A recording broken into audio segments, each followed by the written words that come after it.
이 아침에 우리에게 주시는 말씀은 출애굽기 19장 1절에서 6절입니다. 출애굽기 19장 1절에서 6절입니다. 이스라엘 자손이 애굽 땅을 떠난 지 3개월이 되던 날 그들이 시내 광야에 이르니라. 그들이 느비딤을 떠나 시내 광야에 이르러 그 광야에 장막을 치되 이스라엘이 거기 산 앞에 장막을 치니라. 모세가 하나님 앞에 올라가니 여호와께서 산에서 그를 불러 말씀하시되 너는 이같이 야곱의 집에 말하고 이스라엘 자손들에게 말하라. 내가 애굽 사람에게 어떻게 행하였음과 내가 어떻게 독수리 날개로 너희를 업어 내게로 인도하였음을 너희가 보았느니라. 세계가 다 내게 속하였나니 너희가 내 말을 잘 듣고 내 언약을 지키면 너희는 모든 민족 중에서 내 소유가 되겠고 너희가 내게 대하여 제사장 나라가 되며 거룩한 백성이 되리라. 너는 이 말을 너희 이스라엘 자손에게 전할지니라.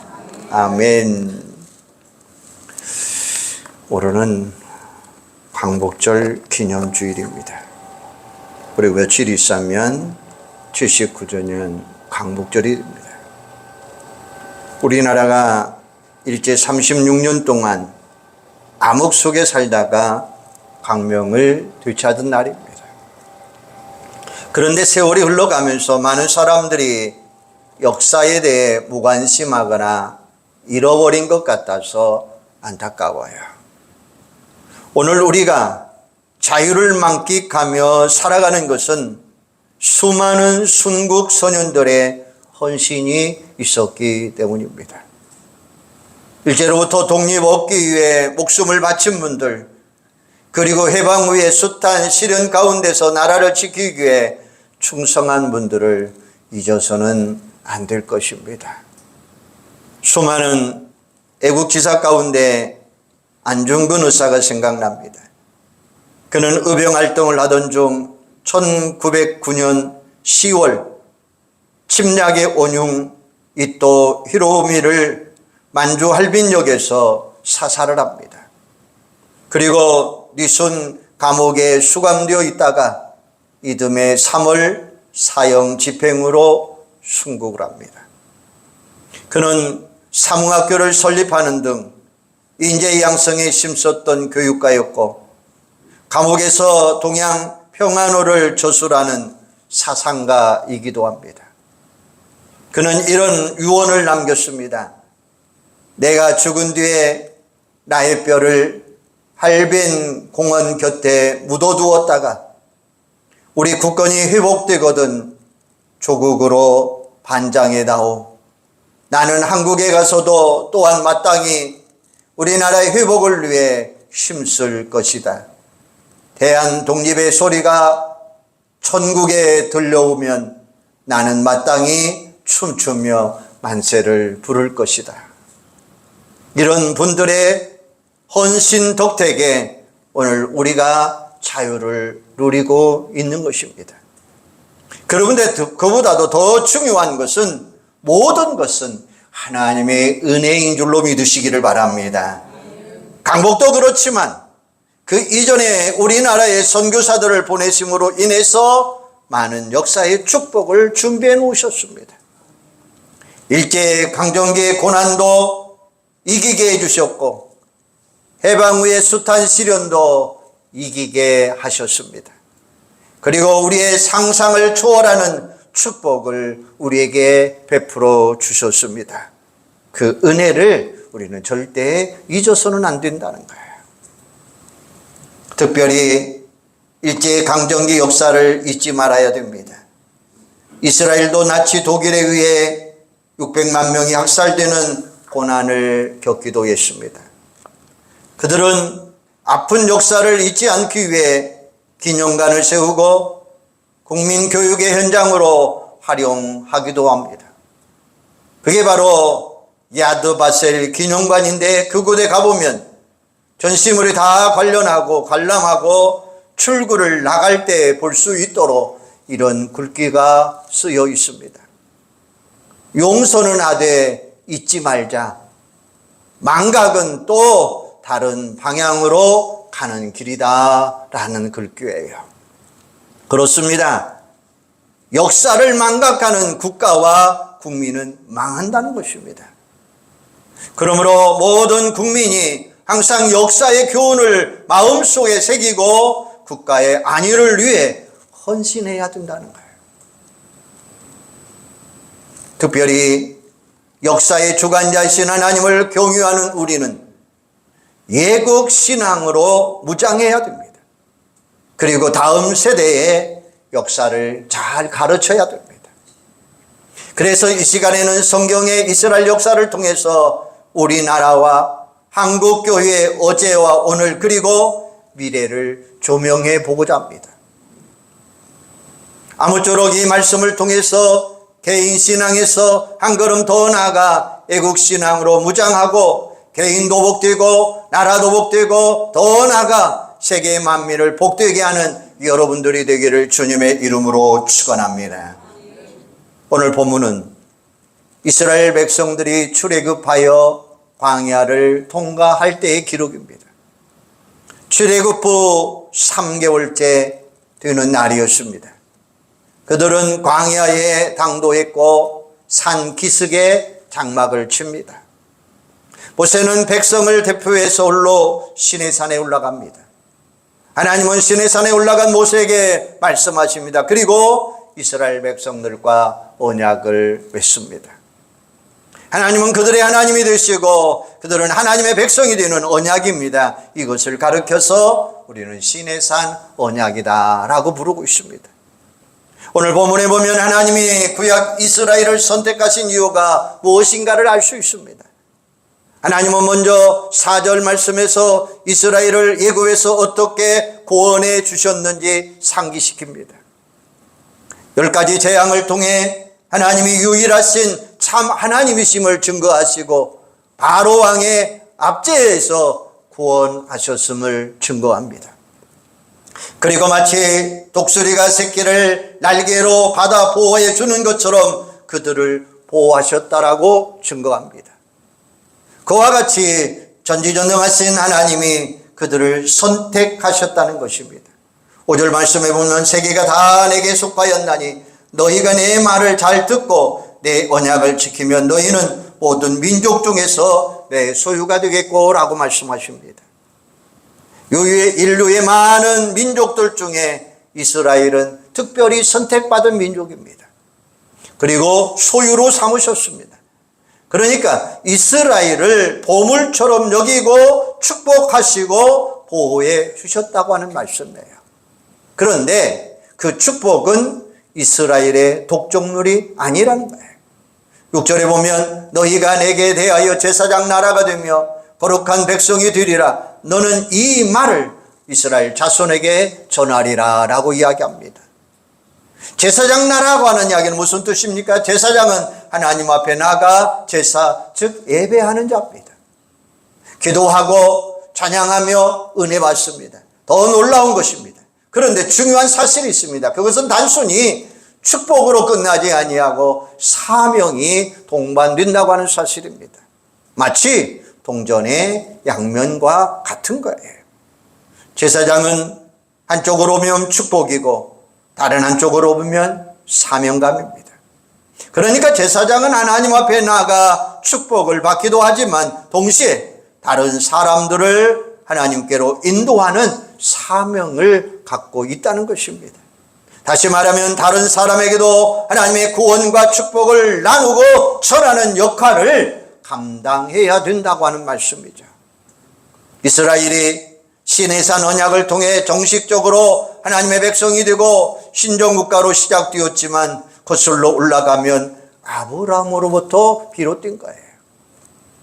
하나님이 아브라함을 부르실 때 하신 말씀, 창세기 12장 2절에 보면 내가 너로 큰 민족을 이루고 내게 복을 주어 내 이름을 창대하게 하리니 너는 복이 될지라. 너를 축복하는 자에게는 내가 복을 내리고 너를 저주하는 자는 내가 저주하리니 땅의 모든 민족속이 너로 말미암아 복을 얻을 것이라 하신지라. 할렐루야. 그 당시 그의 나이가 75세였습니다. 그런데 스라의 자녀 하나 없습니다. 그럼에도 불구하고 그 민족을 이루시고 내 이름을 창대케 하시겠다라고 약속하셔요. 놀라운 축복이죠. 그런데 그 축복해 주신 목적이 있다고 했습니다. 너는 복이 될지라 라고 말씀하고 있습니다. 너는 축복의 통로가 되리라 라고 말씀하고 있는 겁니다. 3절에서 보충하고 설명하고 있는데 너로 말미암아 너를 통해서 모든 족속이 축복을 얻을 것이니라. 할렐루야.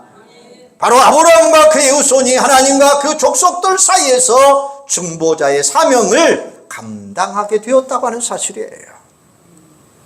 5절 다시 보면 세계가 다 내게 속하였나니 라고 말씀했어요. 이스라엘과 언약을 맺기 전에 세계가 다 하나님의 것이라고 말씀하고 있습니다.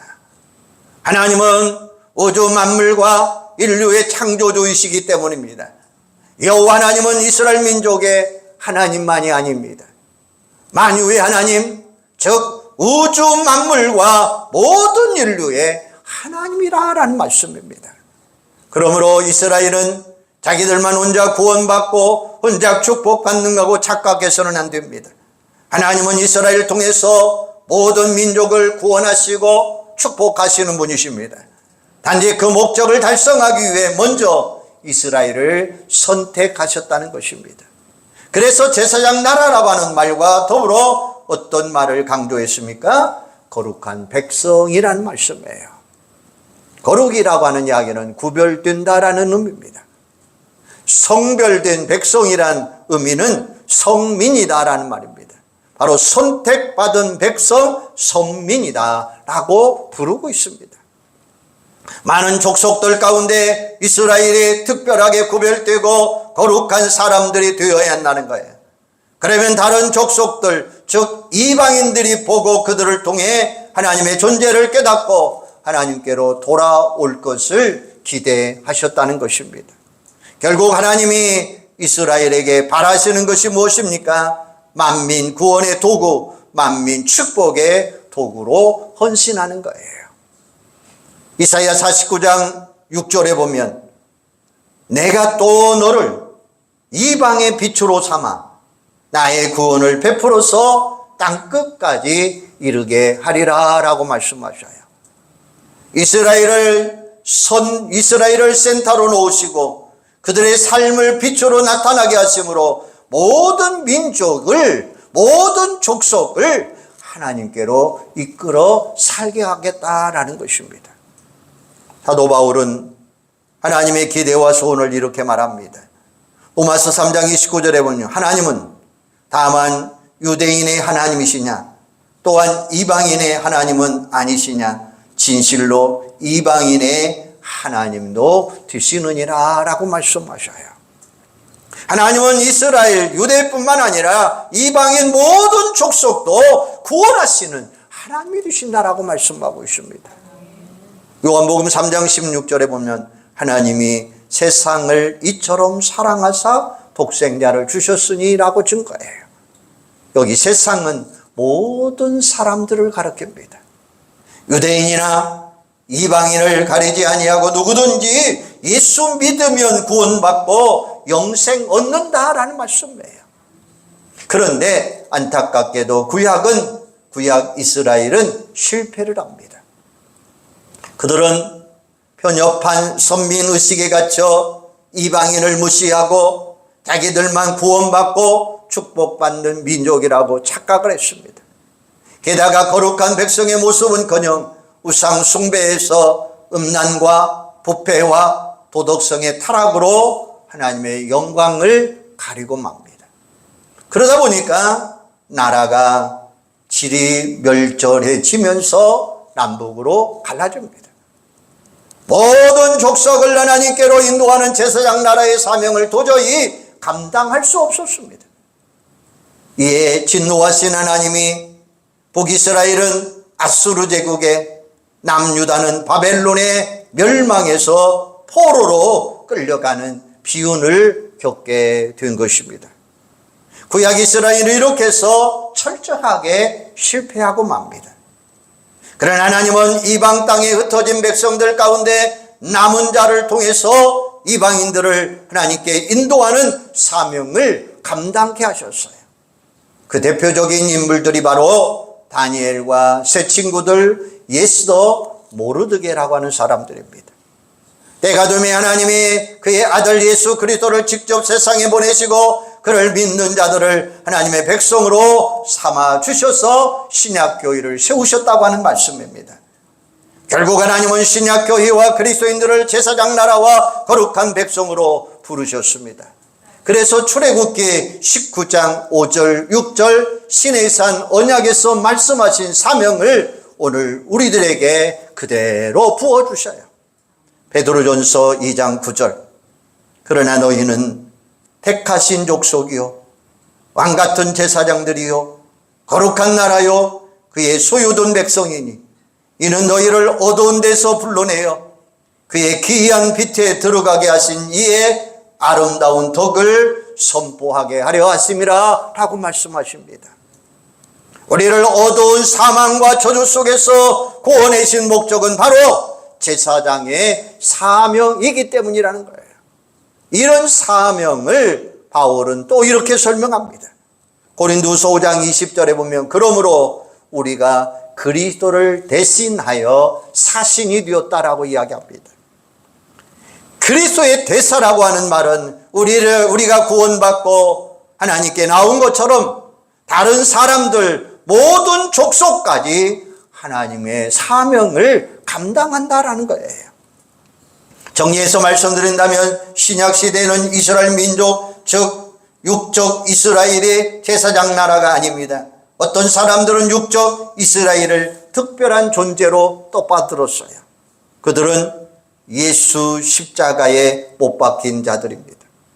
아직도 예수의 메시아를 부인하고 그리스도인들을 핍박하는 자들입니다. 물론 그들이 장차 회개하고 돌아오기를 고대합니다. 그들은 선교의 대상일 뿐입니다. 이제 이스라엘이든 이방인이든 누구나 예수 믿고 하나님의 백성된 그리스도인들이 다 제사장들입니다. 그리고 그 공동체인 교회가 제사장 나라인 것입니다. 그러므로 교회와 그리스도인들은 이미 받은 축복을 누리고 감사할 뿐만 아니라 세상 많은 사람들에게 복음을 증거함으로 인해서 그들로 하여금 하나님의 축복을 받게 하는 사명자가 오늘 여러분들이에요. 먼저 믿고 이런 사명을 자각한 사람들이 우리나라에 선교사를 보냈고 혹은 직접 찾아왔습니다. 한 사람 한 사람에게 복음을 전해 주었습니다. 그 결과 이 땅에 많은 그리스도인들이 생겼고 한국 교회가 세워졌습니다. 그럼에도 불구하고 우리는 이 시대에 제사장 나라요 거룩한 백성으로서 우리 민족의 복음화와 더불어 세계 만민 복음화의 비전을 품는 게 마땅하다고 하는 사실이죠. 그래서 한국교회가 대한민국을 위해 그리고 모든 나라와 민족을 위해 제사장 나라의 사명을 잘 감당하는 여러분들이 되기를 주님의 이름으로 축원합니다. 이를 위해 먼저 하나님이 우리에게 주신 은혜를 기억하고 잊어서는 안 돼요. 이른바 3대 기적입니다. 이거 놀라운 축복이죠. 그리고 축복은 항상 사명을 감당하고 비전을 품어야 되는 거예요. 우리나라 근대사를 보면 기적이라는 말 위에 다른 표현이 없습니다. 숱한 시련이 있었지만 망하지 아니하고 여기까지 오셨어요. 1885년 개신교 선교사가 처음 입국한 이후에 수많은 선교사님들이 입국했습니다. 당시 조선은 이름도 모르는 동방의 작은 나라였습니다. 그런 땅에 정말 좋은 선교사님들이 많이 오셨어요. 100년 동안 3,000여 명의 선교사들이 와서 복음을 전하고 교회를 세우고 각지의 학교와 병원을 세우셨습니다. 여러분, 구한말 이후 우리나라에 얼마나 많은 시련이 있었습니까? 일제 36년 남북 분단, 6.25 전쟁, 군부의 독재로 인한 사회혼란, IMF 구제금융 등 그 위에 일일이 열거하기 힘들 정도로 숱한 시련이 있었지만 오늘날 눈부신 발전을 이룬 것은 모든 것이 하나님의 은혜인 줄로 믿습니다. 그래서 흔히 대한민국을 3대 기적이라고 부르는데 그 3대 기적은 복음화의 기적, 산업화의 기적, 그리고 민주화의 기적이다라고 이야기합니다. 1885년부터 계산하면 복음화의 역사가 얼마만큼 넘든지 130년, 140년이 넘는 이 땅 위에 국민의 20% 가까이 그리스도인이고 6만여, 7만여 교회가 세워졌어요. 게다가 세계 170개국에 27,436명의 선교사가 파송되었고 기독교 2000 역사 가운데 유일무이한 기적의 역사가 아닐 수가 없다고 하는 사실입니다. 바로 복음화의 기적입니다. 그리고 한강의 기적이라고 불리는 산업화의 기적도 있습니다. 오늘날에는 세계 선진국들과 함께 어깨를 겨루며 바로 세계 경쟁에서 수준 속에 올라간 대한민국, 그리고 이제는 마음 놓고 말하고 행동할 수 있는, 때로는 지나치다 싶을 정도로 자유를 누리는 민주화의 기적도 이 땅 위에 이루어가고 있습니다. 이 기적은 역사의 주인 되신, 역사의 주관자이신 하나님의 은혜요 하나님의 축복임을 확신합니다. 성경은 말합니다. 시편 33편 12절에 보면 여호와를 자기 하나님으로 삼는 나라, 하나님의 기업으로 선택된 백성은 복이 있도다라고 말씀하셔요. 우리는 결코 하나님의 은혜를 잃어버려서는 안 됩니다.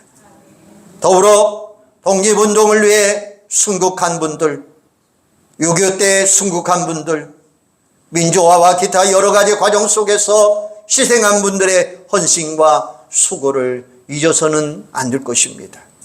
그런데 애초부터 우리가 이렇게 잘 살고 있는 것처럼 역사를 망각하는 경향도 있습니다. 오히려 다른 나라 사람들이 기억한다는 말입니다. 우리나라는 빚진 나라입니다. 선교사님들에게, 유엔군들에게, 그리고 원주해준 나라들에게 빚을 진 나라입니다. 이런 사실을 망각하면 인간의 도리도 아니고 그리스도인의 도리도 아닐 것입니다. 이제는 복음의 빛, 그리고 사랑의 빛으로 갚아야 될 줄로 믿습니다. 이미 선교사들을 파송하고 있고 또 여러 나라에 원조도 하고 있지만 아직도 부족합니다. 한국교회의 교세와 한국의 경제로 보건대 더욱 더 열심을 내야 합니다. 우리는 못 살겠다고 아우성치지만 세계적으로 보면 이미 잘 살고 있는 대한민국, 책임과 사명을 다하여 하나님께서 계속 축복해 주실 대한민국을 믿습니다. 예수님은 부활 승천하시면서 분명히 먼저 믿는 그리스도인들과 교회의 사명을 우리에게 허락하셔 주셨습니다. 사도행전 1장 8절에 보면 오직 성령이 너희에게 임하시면 너희가 권능을 받고 예루살렘과 온 유다와 사마리아와 땅끝까지 이르러 내 증인이 되리라 말씀하고 계십니다. 이 사명을 완수하는 그날 우리 예수님이 재림하실 줄로 믿습니다. 그리고 인류 역사가 종말을 보하게 될 것입니다. 예수님이 확인했습니다. 마태복음 24장 14절에 보면 이 천국 복음이 모든 민족에게 증언되기 위하여 온 세상에 전파되리니 그제야 끝이 오리라 라고 말씀하셔요. 그러므로 우리 그리스도인들이 국민 앞에 앞서 세계 민족을 섬기는 사명을 감당하고 이른바 한국교회의 3대 비전을 품고 우리는 실천해야 돼요. 성서한국, 통일한국, 그리고 선교의 한국의 비전이라는 것입니다. 제일 급선무가 성경적인 가치관과 도덕성의 회복입니다. 구약 이스라엘의 실패는 하나님을 배반하고 우상 숭배하고 음란과 부패 때문이었습니다. 거룩한 백성이 되지 못한 것입니다. 그러니까 제사장 나라 사명은 당연히 감당할 수 없었던 거예요. 오늘 우리나라도 그와 같은 타락성을 갖고 있기 때문에 여기서부터 변화의 역사, 바로 그게 선교 한국, 바로 성서의 한국의 비전이라고 하는 말씀이에요. 이제 전제되지 않지만 통일 한국도 반드시 오게 될 줄로 믿습니다. 여러분 한번 생각해 보세요. 지금 우리나라에 얼마나 우상 숭배가 만연되고 있습니까? 이단들도 극성 부리고 도덕적으로 얼마나 음란과 부패가 가득 차 있습니까? 정말 달라져야 됩니다. 불신자들이 찾아오기 전에 믿는 그리스도인들이 먼저 각성해야 돼요. 믿음으로 구원받았다고 도덕성 회복에 게을러서는 안 된다는 사실입니다. 믿음은 삶으로 증명돼야 돼요. 그러므로 성서 한국이 먼저, 그 다음이 통일한국입니다. 우리가 흔히 애국을 강조하지만 성경적인 애국은 편협한 게 아닙니다. 우리나라에도 잘 되어야지만 세계 만민을 우리는 섬겨야 됩니다. 이른바 열린 애국, 세계가 잘 되어야 우리나라도 잘 될 수 있습니다. 예전에도 그랬지만 특별히 오늘 이 시대는 한 나라만 잘 되어서는 안 된다는 거예요. 모든 나라들이 골고루 잘 되어야 세계인들이 모두 다 평화롭게 살아갈 수 있다고 하는 사실이에요. 우리나라는 기독교 전례 이전에도 사실은 홍익인간이라고 하는 국민정신을 갖고 있었습니다. 널리 유익하게 하는 홍익입니다. 그러니까 이래저래 선교 한국이 되는 게 당연한 거죠. 일본의 우치무라 간주는 이런 말을 했습니다. 일제가 조국과 조선, 중국 등을 점령하면서 자축의 모습을 보면서 통탄을 합니다. 그래서 핍박을 감수하면서 경고성 예언을 했습니다. 하나님이 이웃나라를 침략하는 일본에게 불벼락을 내리실 것이다. 그 예언은 온전한 폭탄 투하의 성취였습니다. 그가 조선을 향해 한 말이 있습니다. 복이 있는 조선이여, 일본을 축복해 줄 조선이여, 축복의 통로가 될 조선이여 라는 말이었습니다. 우리나라가 정말 이 말대로 축복의 통로가 되어야 될 줄로 믿습니다. 오늘 우리는 재도약하느냐 추락하느냐의 기로에 서 있습니다. 많은 경제학자, 역사학자, 인구학자들이 전망이 엇갈립니다. 경제대국이 되고 세계 중심국가 될 것은 전망되고 있습니다. 영국의 한 연구소는 한국이 2032년에 경제 규모 8위가 될 거라고 전망했어요. 반면에 한강의 기적은 끝났고 이제 추락한 일만 남았다는 전망도 있습니다. 그리고 어떤 분은 이렇게 이야기합니다. 저출산 고령화로 인구가 급강하면서 쪼그라들 거라고 경고하면서 70년 후면 반조각이 되고 2750년에는 한국인이 소멸될 거라는 그런 악담도 퍼붓고 있습니다. 그러나 전망은 전망일 뿐입니다. 우리의 미래는 오직 역사의 주관자이신 하나님의 손에 달려 있는 줄로 믿습니다.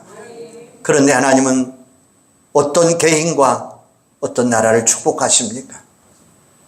마태복음 6장 33절에 보면 그런즉 너희는 먼저 그의 나라와 그의 의를 구하라. 그리하면 이 모든 것을 너희에게 더하시리라 라고 말씀하셔요. 하나님의 뜻에 순종하는 개인과 나라에 더해 주시는 축복을 약속해 주고 있어요. 누가복음 6장 38절에 보면 주라 그리하면 너희에게 줄 것이니 곧 후이되어 누르고 흔들어 넘치도록 하여 너희에게 안겨주리라. 너희가 헤아리는 그 헤아림으로 너희도 헤아림을 도로 받을 것이니라 라고 말씀하고 계셔요. 주는 사명을 감당하는 개인, 나라에 넘치도록 하나님은 부어주시겠다는 거예요. 지금은 우리 국민들에게 반기독교적 정서가 팽배하지만 한국 교회와 성도들이 진정성을 갖고 꾸준히 실천하면 반드시 변화의 가능성이 있을 것입니다. 무엇보다도 하나님께서 함께 하실 줄로 믿습니다. 아무쪼록 광복 79주년을 맞이하면서 다시 한번 개인의 신앙을 넘어 애국신앙과 선교신앙으로 무장하고 나도 살고 교회도 살고 온 세계를 살리는 사랑하는 여러분, 우리 온 복남교회 성도들이 되기를 주님의 이름으로 축원합니다. 기도하겠습니다. 하나님, 은혜와 사랑을 감사합니다. 우리나라의 독립을 위해 기도하는 수많은 애국자들을 주신 하나님, 이 나라의 억압을 불쌍히 여겨주셨고 복음으로 구원하여 주셨고 해방이라는 은혜를 우리에게 허락하신 것 정말로 감사합니다. 아버지 하나님, 이 해방이 되기까지 수많은 사람들의 어려움이 있었습니다. 고통이 있었습니다. 아버지 하나님, 환난도 있었습니다. 고문도 있었습니다. 그들을 통해서 이 민족이 이런 놀라운 역사를 이루어 가는 줄로 믿습니다. 아버지 하나님, 이 민족의 사태를 회개하게 하여 주시고 하나님께서 은혜를 베풀어 주시어서 주님의 사랑으로 치유하여 주시고 회복시켜 주시고 화해하여 주시고 은혜를 베풀어 주시옵소서. 수많은 일세 가운데서 우리를 지켜주신 것 감사합니다. 수치스러운 어려움 속에서도 이 민족을 지켜주신 것 감사합니다. 아버지 하나님, 이 민족이 정신 바짝 챙기고 선교의 역사를 이루어갈 수 있는 대한민국 되게 하여 주시옵소서. 나도 살고 교회도 살고 민족이 살고 세계가 살아 역사하는 이 민족이 되도록 하나님 축복하여 주시옵소서. 예수님의 이름으로 축복하며 기도하옵나이다. 아멘.